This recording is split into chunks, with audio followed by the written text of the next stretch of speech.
आपको एक अमरोहा एसोसिएशन नजर आएगी, चाहे कराची में, बर्लिन में, कनाडा में, दिल्ली में भी, और जहां नहीं होंगे वो सब मिलते रहेंगे।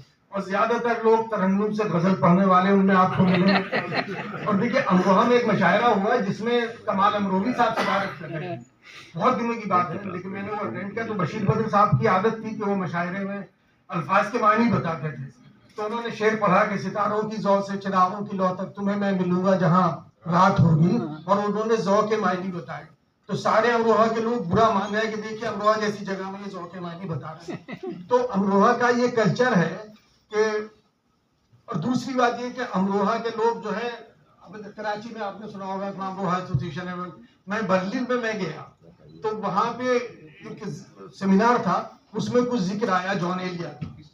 तो मैंने कहा कि मैं कनाडा गया, जहां जहां भी गया दूसरे ममालिक में, मुझे अमरोहा का कोई ना कोई शायर, कोई ना कोई अदीब हर सेमिनार में नजर आ जाता है, और ये पहला सेमिनार है जिसमें अमरोहा का कोई आदमी मुझे नजर नहीं आया। तो उसमें एक साहब खड़े हो गए, कहने लगे मेरा नाम मुबश्शिर जैदी है और मैं अमरोहा का रहने वाला हूँ, पाकिस्तान जियो टीवी का मैं एडिटर हूँ, मैं पैदा नहीं हुआ लेकिन मैं अमरोहा हूँ। तो ये अमरोहापन जो है, ये हर जगह अमरोहा वालों को घेरे रहता है। तो ये किताब जो मैंने पढ़ी, हालांकि मैंने किताब में बगैर पढ़े गुफ्तगू नहीं करूंगा, मैंने किताब 2 बार पढ़ी है, इसमें भी मुझे अमरोहापन नजर आ गया। और अमरोहा के बहुत सारे लोग, देखिए हुसैन शहीद सहरवर्दी जो बंगाल के चीफ मिनिस्टर थे आजादी से पहले, उन्होंने अपने बहुत सारे अजीजों को बहुत आला उर्दू पर फाइज कर दिया। और जब उन पर एतराज हुआ तो उन्होंने असेंबली में बड़े हंस के ये कहा कि मेरी प्रॉब्लम ये है कि मेरे सारे अजीज जो हैं, सारे दोस्त, रिश्तेदार और अजीज, वो बहुत आला तालीम याफ्ता, बहुत दानिशमंद, बहुत कॉम्पिटेंट है, वो दूसरों से आगे निकल जाते हैं।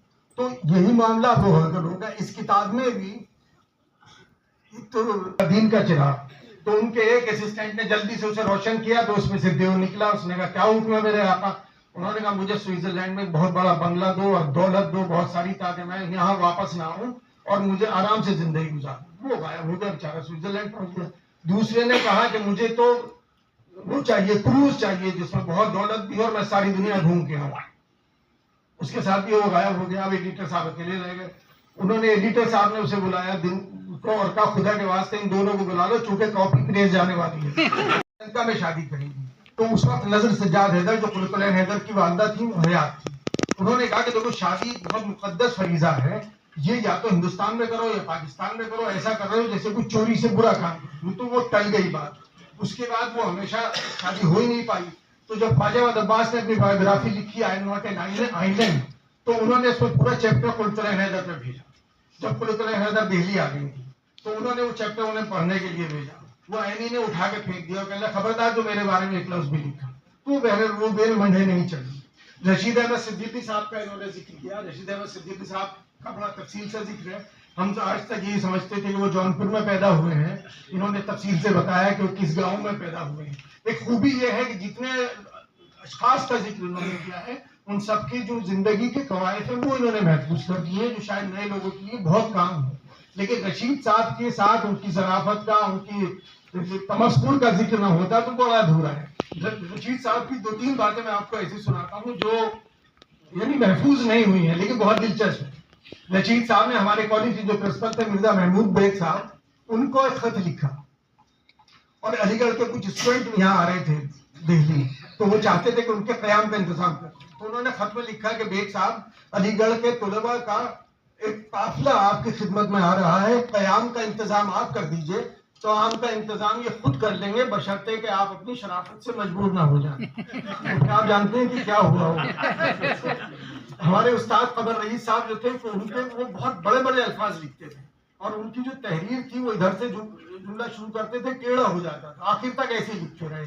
और रशीद साहब के अंडर में उन्होंने पीएचडी की थी। तो वो जो पहला चैप्टर लेके रशीद साहब के पास गए तो रशीद साहब ने कहा मियां कमर मियां एक बात तो बताओ कि तुम पैरों से कैसे लिख लेते हो? तो उन्होंने कहा जनाब अभी मेरी तहरीर में पुख्तगी नहीं आई है। तो उन्होंने कहा जब इसमें पुख्तगी आ जाएगी तो बहुत जुल्म उठाएगी। दूसरा, वो सर सैयद डे का वाक़या आपने अलीगढ़ वालों ने सुना होगा कि सर सैयद डे का चंदा हो रहा था वहाँ, और सारे सीनियर लोग आने में, सरूर साहब, रशीद साहब, ये सारे लोग थे। तो एक चौराहे पे आके सिर्फ 2 फैकल्टीज रह गई थी। इस पॉइंट पर गौर नहीं किया था। पहली बार ये क्या कि तहरीक खिलाफत से शायद अंग्रेजों की जो मोहब्बत सर सैयद ने पैदा कर दी थी, उसमें कमी बातें हो गई हो। कुछ उसमें थोड़ी गुलजार देलवी साहब का जिक्र हुआ, पहले भी उनका जिक्र हुआ। गुलजार देलवी साहब से चूंकि हम सब लोग वाकिफ थे, इलाहाबाद यूनिवर्सिटी के वाइस चांसलर साहब जो थे वो, उन्होंने एक शायरी का शौक हो गया उनको, तो उन्होंने मजमुआ हुआ और फिर तय हुआ कि गालिब इंस्टीट्यूट में उसका रूनुमाई होगी, इजरा होगा, उसमें गुफ्तगू भी होगी। तो हमारे दोस्त है फातिमी साहब, उन्होंने मुझसे कहा कि ये भाई इसमें आ जाओ और उसमें बोलना भी है, और खुदा के वास्ते देखो उसे मुआफ कर देना, कोई ऐसी वैसी बात मत कहना वाइस चांसलर। मैंने मजमुआ देखा तो उसमें कोई बदकिस्मत शेर भी बहर में नहीं था। तो मैंने कहा भाई ये क्या कर रहे हो? तो फातिमी ने कहा कि भाई नमक हलाल की मजबूरियां भी होती हैं, यार करना तो पड़ेगा।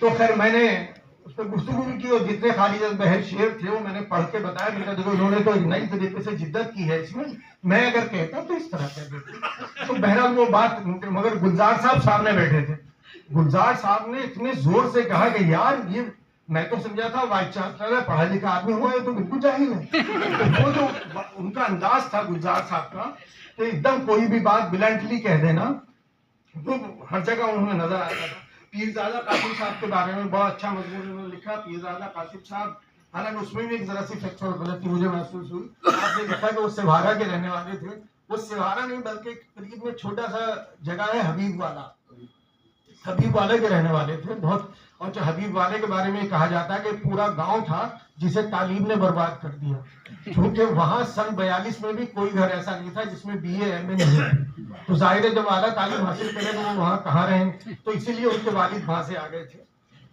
और सफरनामा बहुत मुझे इनका अच्छा लगा इस लिहाज से कि उसमें जो